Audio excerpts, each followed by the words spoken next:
Bienvenue dans l'émission Les podcasts de la recherche stratégique, présentée par Fabien Herbert.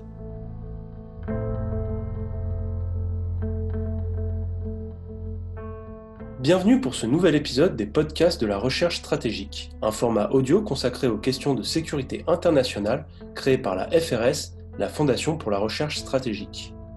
Aujourd'hui, nous allons discuter avec Antoine Bondaz, chercheur à la FRS, de la diplomatie chinoise. Bonjour Antoine Bondaz. Bonjour. Vos recherches portent principalement sur la politique étrangère et les politiques de sécurité de la Chine, ainsi que des questions stratégiques en Asie de l'Est. Vous êtes également enseignant à Sciences Po. Ma première question porte sur la pandémie de la Covid-19. Qu'est-ce que ça a changé pour la diplomatie chinoise ? Alors, je dirais que la pandémie de la Covid-19 a avant tout été un révélateur et un catalyseur de tendances préexistantes, contrairement à l'argument qui est peut-être trop souvent avancé d'un changement majeur de la politique étrangère de la Chine en réaction à la Covid-19. Et donc, cette pandémie a révélé des tendances de fond et surtout les a accélérées. On peut donner deux exemples. Le premier exemple, c'est peut-être la diplomatie sanitaire de la Chine, qui s'est illustrée évidemment en Europe, mais surtout à l'étranger, par ces fameux dons de masques, dons d'équipements de protection en général, dons de ventilateurs. C'était par exemple le cas dans l'ensemble des pays africains, mais aussi au Pakistan, en Asie du Sud-Est, etc. Et ce qu'il faut bien comprendre, c'est que cette diplomatie sanitaire de la Chine, elle n'est, contrairement à ce qu'on a souvent dit, pas du tout nouvelle. Cette diplomatie sanitaire, elle est extrêmement ancienne. Elle commence dès les années 60, notamment par l'envoi d'équipes médicales en Algérie à l'époque. Et puis, elle va se développer dans les années 70, 80, 90, notamment en Afrique, mais aussi en Asie du Sud-Est. Et puis, tout cela va s'accélérer avec une autre pandémie, celle d'Ebola, en 2014-2015, où là, la Chine va, avec les États-Unis, avec les pays européens, contribuer à la gestion de la crise dans le golfe de Guinée, va notamment envoyer de très nombreux médecins militaires, mais aussi civils, va construire un hôpital de campagne en Sierra Leone et va même, lors d'une rencontre entre, à l'époque, Xi Jinping et Barack Obama, annoncer le renforcement de la coopération sino-américaine sur le plan des épidémies. Et puis tout cela va s'accélérer ensuite avec les fameuses routes de la soie, puisque ce slogan a été décliné dans l'ensemble des activités de la Chine. Et c'est notamment le cas en termes de diplomatie sanitaire, puisque à partir de 2015 sont lancées des routes de la soie de la santé. Et puis elles sont institutionnalisées en quelque sorte, puisque l'OMS va signer un partenariat avec la Chine.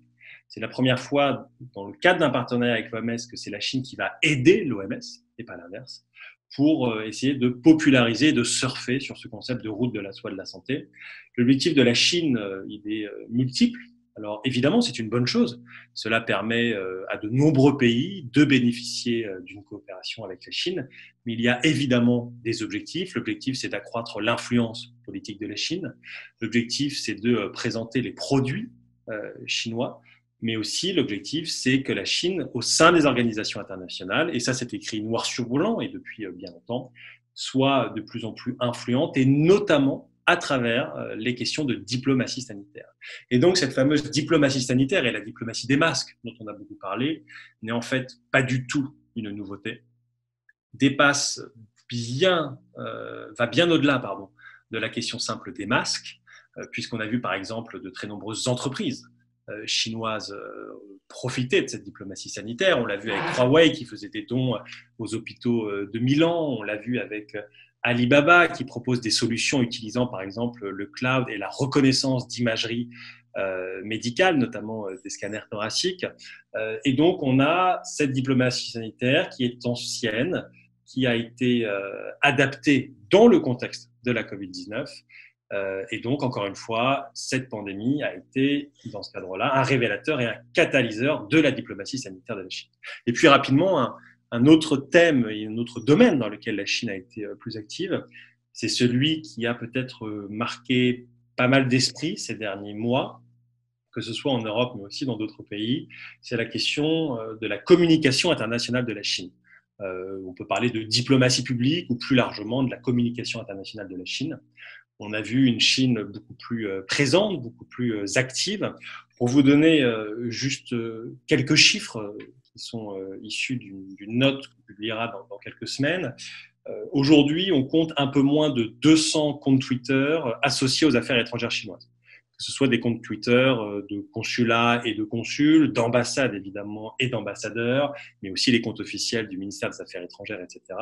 Sur ces 200 comptes, 60 ont été créés au second semestre 2019 et un peu plus de 70 ont été créés au premier semestre 2020.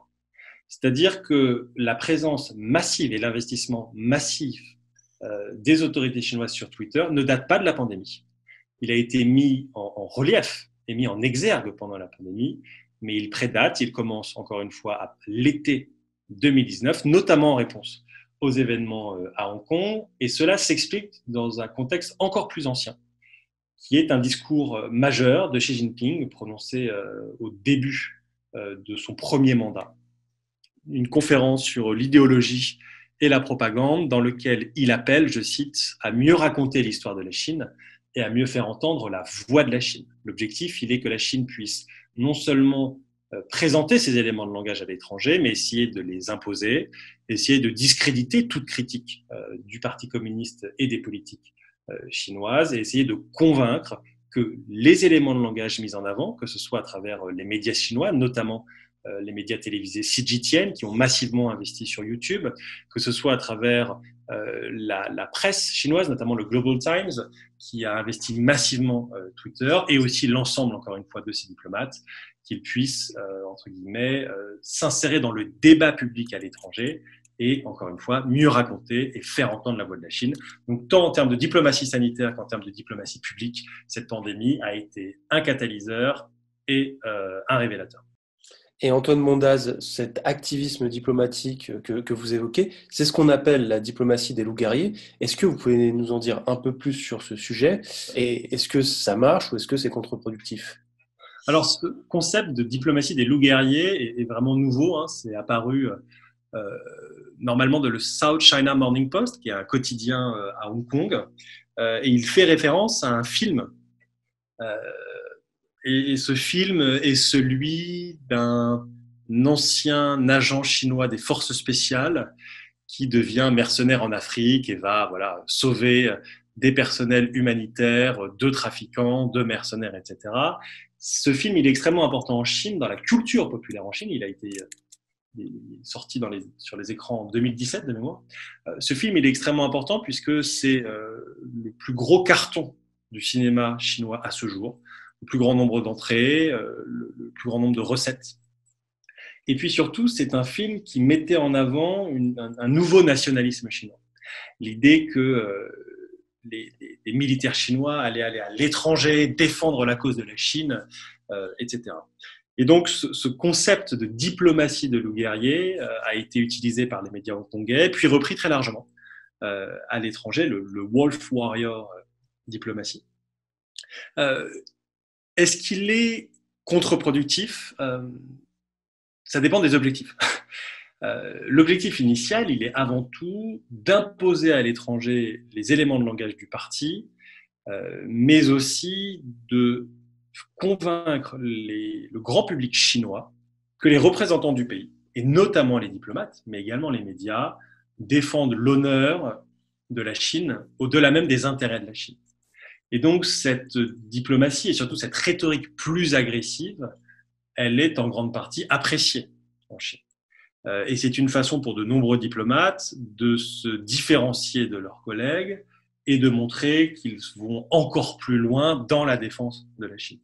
La question, est-ce que les objectifs, c'est de convaincre la population, notamment dans les pays hôtes? Et là, on peut prendre l'exemple de la France, où l'ambassadeur Lou Shaye, qui arrive d'Ottawa, au Canada, où il était ambassadeur, qui s'est fait remarquer déjà à l'époque par ses propos extrêmement, parfois insultants, mais en tout cas des propos extrêmement virulents à l'encontre des autorités canadiennes. Il y a des médias canadiens, notamment dans le cadre de l'affaire de Huawei, avec l'arrestation de la CFO de Huawei, Madame Meng, s'illustre aussi en France, mais déjà depuis l'année dernière, mais il était moins visible, entre guillemets, dans les médias, puisqu'il a commencé en parlant de Hong Kong en août 2019, s'est beaucoup illustré ces dernières semaines et ces derniers mois par des propos extrêmement virulents tenus à l'encontre de nombreux acteurs français sur la question de la pandémie. Et là-dessus, je pense qu'il est extrêmement important d'en parler un tout petit peu.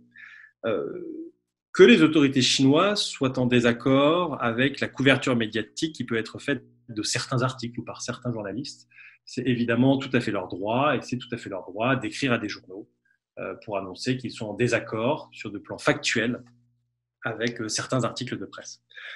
Le problème de l'ambassade et de la communication de l'ambassade de Chine en France, qui se différencie notamment des autres ambassades en Europe, est un ton particulièrement agressif, des généralisations grossières et des propos qui sont parfois insultants et qui parfois visent à désinformer les gens. Et la Chine, en ce sens, encore une fois, c'est un révélateur, puisque ça existait déjà avant, mais ça a été plutôt révélé au grand public français, use de la désinformation pour essayer d'imposer des éléments de langage. On le voit depuis déjà de nombreux mois.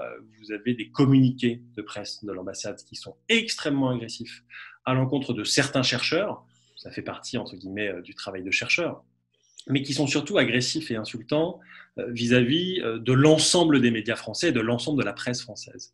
Et c'est là où ces insultes, en réalité, vont beaucoup trop loin. C'est qu'encore une fois, elles ne visent pas des propos ciblés, elles visent à décrédibiliser l'ensemble d'une profession en présentant la presse française comme utilisant des mensonges, comme faisant preuve de racisme anti-chinois, comme étant alignée sur les États-Unis et donc n'étant pas indépendante. Et ça pose un véritable problème, puisqu'il est fondamental que non seulement les pouvoirs politiques, ça a été le cas lors de la convocation de l'ambassadeur au milieu du mois d'avril, c'était une première dans ce cadre-là, mais aussi que la classe politique dans son ensemble demande tout simplement à l'ambassade de Chine en France de respecter les institutions françaises et de respecter la presse française qui, jusqu'à aujourd'hui, même si l'ambassade de Chine peut critiquer certains articles, est libre et diverse, ce qui n'est pas, il faut le rappeler, le cas en Chine. Et là, c'est extrêmement important d'envoyer des messages clairs sur le fait que la presse française est indépendante, la presse française fait son travail. On l'a vu ces derniers jours sur la question notamment du Xinjiang, avec cette une de Libération qui a fait beaucoup parler.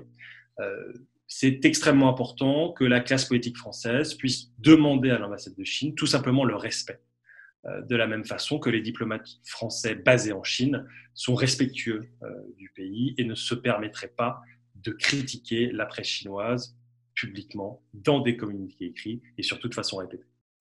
Et vis-à-vis de ça, quelles sont les conséquences de cette diplomatie? Quelle réaction on a eu en France, en Europe?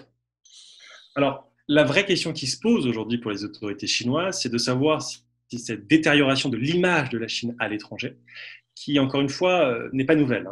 Si on prend notamment, par exemple, les études du Pew Research Center sur les opinions mondiales, on voit que l'image de la Chine à l'étranger se détériore déjà depuis 2018. C'est le cas en France, où elle avait perdu, par exemple, 11 points à 33% d'opinion favorable en 2019, avant la pandémie. Et si on prend les sondages les plus récents, notamment un sondage de l'ECFR, un centre de recherche européen, qui se base sur des études d'opinion dans 7 pays, 65% des Français, suite à la pandémie de la Covid-19, ont une image de la Chine qui s'est détériorée. Et donc, on a de fait une détérioration de l'image de la Chine en France, mais plus largement en Europe et aux États-Unis. La question est de savoir si cette dégradation de l'image va se traduire par non seulement une réévaluation des politiques publiques vis-à-vis de la Chine, mais aussi un changement de ces politiques. Et c'est là où le fait qu'il y ait une couverture médiatique ne signifie pas nécessairement une prise de conscience. Et une prise de conscience ne signifie pas nécessairement une inflexion politique. Alors, il est évidemment trop tôt pour le dire, on le verra. Ce qu'on sent et ce qu'on voit, notamment au niveau européen, c'est que le consensus sur la Chine est peut-être plus facile à trouver qu'auparavant. Que la Chine, à travers ses erreurs, notamment en termes de communication et notamment sur des gros dossiers, que ce soit Hong Kong, que ce soit le Xinjiang, fait en sorte qu'il est peut-être plus facile qu'hier de trouver un consensus européen, ce qui ne veut pas dire, il faut être très clair, qu'il y aura demain des sanctions économiques contre la Chine, et ce n'est pas l'objectif, et ce ne sont pas les négociations à Bruxelles, mais qu'au moins les pays européens se mettent plus facilement d'accord pour dénoncer des situations, pour critiquer des situations, et peut-être prendre des mesures extrêmement ciblées. Si on prend par exemple le cas de Hong Kong, cela peut passer par le fait de révoquer les accords d'extradition avec Hong Kong. Cela peut passer par le fait d'interdire l'exportation de biens à double usage qui pourraient par exemple être utilisés par la police de Hong Kong avec des exportations depuis l'Europe, ou encore d'accueillir des étudiants hongkongais par le biais de bourses, etc. Et donc pour l'instant, on n'en est pas encore à une inflexion politique majeure. On a des discours qui évoluent. On le voit dans les discours du haut représentant Josep Borrell. On l'a vu lors du sommet Union européenne-Chine, où le président Charles Michel et la présidente de la Commission, Ursula von der Leyen, ont tenu des propos extrêmement durs vis-à-vis de la Chine, qui étaient sans précédent et qui ont été, je pense, qui ont surpris de nombreux interlocuteurs chinois. Mais c'est nécessaire que l'Europe et les États membres, désormais, rentrent non pas dans un rapport de force avec la Chine, mais soient peut-être plus transparents dans leurs attentes, soient peut-être plus stricts dans leurs demandes, et surtout s'assurent que les promesses faites par la Chine depuis de trop nombreuses années soient enfin respectées, que ce soit sur les questions économiques ou d'autres questions. Cette question de la réciprocité, elle est centrale dans les négociations, qu'elles soient bilatérales au niveau des États membres, au niveau de l'Union européenne avec la Chine, mais il faut aller plus loin. Certains officiels américains parlent ces derniers jours de ce qu'ils qualifient de ruthless reciprocity. L'idée qu'il faudrait une réciprocité entre guillemets brutale vis-à-vis de la Chine, c'est-à-dire arrêter d'espérer que la Chine tienne ses promesses et s'assurer que la Chine respecte ses promesses. Donc je dirais qu'aujourd'hui on en est là, avec une évolution qu'on verra dans les mois et les années à venir, savoir notamment si la pandémie, si on revient rapidement sur la pandémie, a eu un impact sur les chaînes d'approvisionnement internationales et qu'il y a des décisions qui sont prises notamment sur la diversification de nos sources d'approvisionnement et potentiellement la relocalisation d'une partie de nos industries stratégiques, encore une fois. Ce n'est pas une remise en cause de la mondialisation, mais c'est dans des secteurs stratégiques une exposition plus faible au risque. Et on verra notamment si le grand plan de relance adopté il y a quelques jours par l'Union européenne de plusieurs centaines de milliards d'euros permettra ou non d'amplifier ce mouvement. Et ça, il faudra encore attendre quelques semaines, quelques mois pour le savoir. Alors, on a déjà évoqué les conséquences de la Covid-19 sur la diplomatie chinoise. Y a-t-il des évolutions ces derniers mois, des évolutions notables au niveau des autres dossiers, qu'il s'agisse de Huawei, d'Hong Kong ou du Xinjiang? Alors, ces trois questions, donc Huawei et la 5G en général, Hong Kong et le Xinjiang, sont sur le radar des décideurs politiques européens depuis des années. Il faut être extrêmement clair là-dessus. Au moins depuis 2016-2017, les diplomates européens demandent des explications à la Chine sur la situation au Xinjiang, demandent un accès à la province afin de pouvoir observer la situation sur place et demandent encore une fois des explications sur notamment les camps d'internement des Ouïghours, plus récemment sur l'annonce et la révélation de stérilisation forcée ou même sur la destruction d'une partie du patrimoine religieux dans cette province où un peu moins de 50% de la population appartient à la communauté ouïghour, qui est une communauté turcophone musulmane. Sur cette question-là, il n'y a pas encore d'évolution majeure en Europe. Il y a une évolution aux États-Unis, puisque les États-Unis ont pris des mesures, des mesures de rétorsion, notamment en inscrivant 4 officiels du parti responsables de la répression Xinjiang sur une liste d'interdiction de voyage aux États-Unis, ou encore en interdisant et en sanctionnant les entreprises chinoises ou étrangères qui utiliseraient de la main-d'œuvre forcée des camps d'internement et qui après exporteraient à l'étranger. Mais au niveau européen, il n'y a pas encore de mesures qui sont prises. Il y a une prise de conscience, il y a des hommes politiques et des femmes politiques européennes qui se sont saisis du dossier. C'est par exemple le cas de Raphaël Glucksmann, un député français. Mais on n'en est pas encore, je dirais, à des décisions majeures.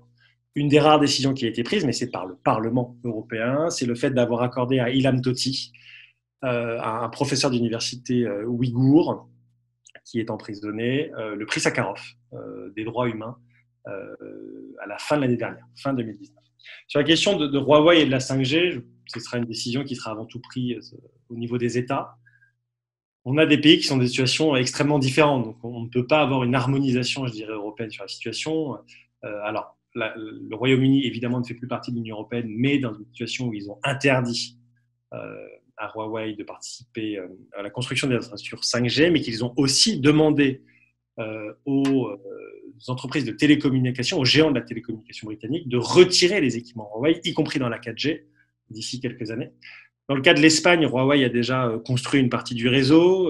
Telecom Italia a décidé de ne pas accepter Huawei. La situation de la France est que SFR et Bouygues, pour ne pas les citer, utilisent un tout petit peu Huawei, mais pas Orange, etc. Donc des situations extrêmement diverses. Et une réponse et une gestion qui est avant tout politique. La stratégie de la France, qui à mes yeux est parfaitement compréhensible, est évidemment de ne pas interdire Huawei, mais de faire part d'inquiétude en termes de sécurité et donc de limiter l'accès de Huawei à soit certaines portions, soit de faire comprendre aux entreprises de télécommunications des risques et qu'elles aient parfaitement conscience des risques et que leurs clients, leurs utilisateurs, leurs clients en aient conscience. Et donc là aussi, des décisions qui seront prises avant tout au niveau des États membres. Sur Hong Kong, on en a déjà parlé un petit peu. Ce qui est sûr aujourd'hui, c'est qu'on est à une période qui est assez charnière dans les relations entre la Chine et l'Europe, mais aussi entre la France et la Chine. On est à une période où il y a un intérêt du grand public sur la question chinoise et la compréhension qu'aujourd'hui la Chine est un acteur et un facteur incontournable sur l'ensemble des grands dossiers internationaux. On ne peut pas parler de changement climatique si on ne parle pas de la Chine, qui représente 30% des émissions de gaz à effet de serre. On ne peut pas parler des nouvelles technologies, des standards internationaux, des normes internationales, si on ne parle pas de la Chine. On ne peut pas parler de la réforme de l'ONU et de l'OMS si on ne parle pas de la Chine, etc. Donc il y a une prise de conscience du grand public, il y a une couverture médiatique qui est sans précédent. Il n'y a pas pour l'instant encore de débat politique en tant que tel, en faisant de la Chine un objet de débat politique, mais cela semble évoluer doucement. On voit de plus en plus de députés, de sénateurs prendre la parole et je pense qu'on peut s'en réjouir. L'objectif n'est évidemment pas d'avoir une politique qui soit anti-chinoise ou hostile à la Chine, ça n'a jamais été l'objectif, mais c'est qu'en France, il y a au moins un débat public sur la Chine, une prise de conscience des enjeux, un débat sur les mesures qui pourraient être adoptées afin de faire en sorte que les prises de décision en matière de politique étrangère et de sécurité soient non seulement les plus démocratiques possibles, mais qu'il y ait aussi un véritable débat public. Et c'est dans ce débat public que doivent s'inscrire notamment les think tanks et dans lequel s'inscrit à son échelle et à son niveau la FRS. Merci Antoine Mondaz, merci à vous qui nous écoutez. Si vous voulez suivre les activités des chercheurs de la FRS, rendez-vous sur notre site internet. Vous pouvez également nous suivre sur les réseaux sociaux. Enfin, n'hésitez pas à faire un tour sur notre page YouTube, vous y trouverez de nombreuses vidéos sur des sujets divers et variés, toujours en lien avec les politiques de sécurité internationale. Merci et à bientôt pour une nouvelle émission. C'était les podcasts de la recherche stratégique, présentés par Fabien Herbert.